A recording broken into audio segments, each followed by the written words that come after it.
Paulo estava pregando no lugar, só para você contextualizar, Paulo estava pregando no lugar e ele pregou, ele demorou tanto pregando, que um rapaz chamado Eutico estava na janela ouvindo, ele pegou no sono, o cara passou o dia trabalhando, ele viu a pregação, ele foi, ele esqueceu que estava na janela e caiu. Buf, lá, e deu como morto.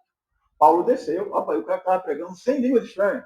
Ele estava pregando lá normal, ele desceu, chegou em cima e ressuscitou o cara. Porque a igreja nunca foi essa de você ter que ficar rasgando língua estranha, profetizando, fazendo para que Deus esteja, não. Mas há necessidade desses dons, e agora mais do que nunca, porque houve uma anomalia, uma distorção e uma mentira. E uma invenção de um monte de dons que não existe, não tem finalidade nenhuma. Porque se você observar aqui, ó, ele fala que tem um fim proveitoso. Isso. A manifestação dos dons vai ter uma finalidade, vai acontecer algo. Agora a gente vê um monte de manifestação que diz que é do Espírito, como por exemplo, dom de riso. Qual é a finalidade do dom de riso? O que acontece ali? Os irmãos começam a jogar no chão, fica se batendo, dando gargalhada. Acontece espiritualmente o que na vida do irmão ali? Nada. Entendeu? Dom de dançar, dom de dança. Não existe dom de dança. A pessoa pode até dançar em alegria, como Miriam dançou, como Davi dançou, como a Bíblia diz que louva ao Senhor com dança.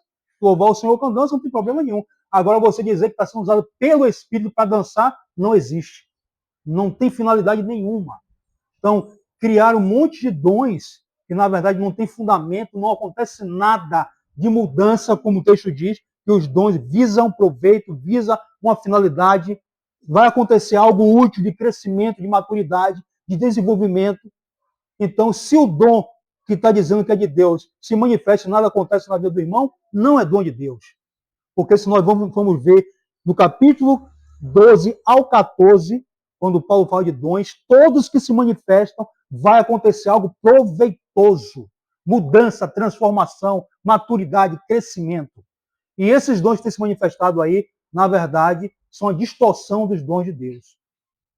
Uma irmã uma vez falou comigo, eu admiro tal, mas assim, eu vejo que você não acredita nos dons. Eu falei, não, eu acho que não acredito são vocês, porque eu acredito na íntegra que está ali. Inclusive, se na Bíblia dissesse que Moisés, que Deus botou o mar vermelho dentro de uma caixa de fósforo, você não acreditava. Agora, vocês não acreditam nos dons, porque o que está ali é uma coisa ordeira, é uma coisa de edificação, e eu ficar me estribuchando no chão, eu acho muito feio, para qualquer lugar. Aí, não adianta. Levar os irmãos a comer capim. Comer capim. Leva os irmãos a comer capim, os irmãos vão comer, para são animais. Como é que pode isso? É uma falta de respeito muito grande com a igreja. Eu vou contar uma coisa aqui, olha só, e vou simular. Vou contar e depois vou simular o que poderia acontecer. Eu estava na ilha, fazendo uma missão lá, de evangelização, de edificação com os irmãos, aí até o líder da igreja descobri que eu pregava o evangelho, ele me aceitou, achou que eu era mais.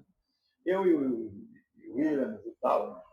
Não, vai ter uma vigília lá, eu quero que você, o irmão, tome a frente, eu tomei a frente e tal.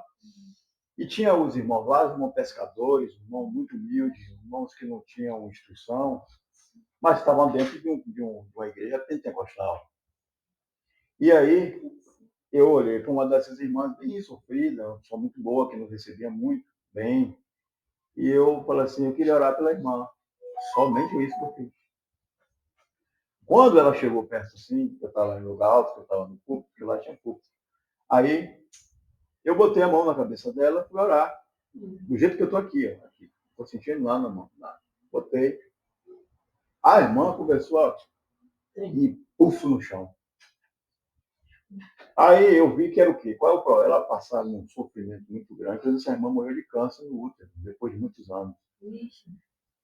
Essa irmã era muito sofrida, tanto é que quando ela esperava um ano eu ir lá, quando eu ia lá, ela vinha trazendo um bolinho de coco verde, que é uma delícia, eu nunca tinha comido um bolo de coco verde. E ela sentava assim,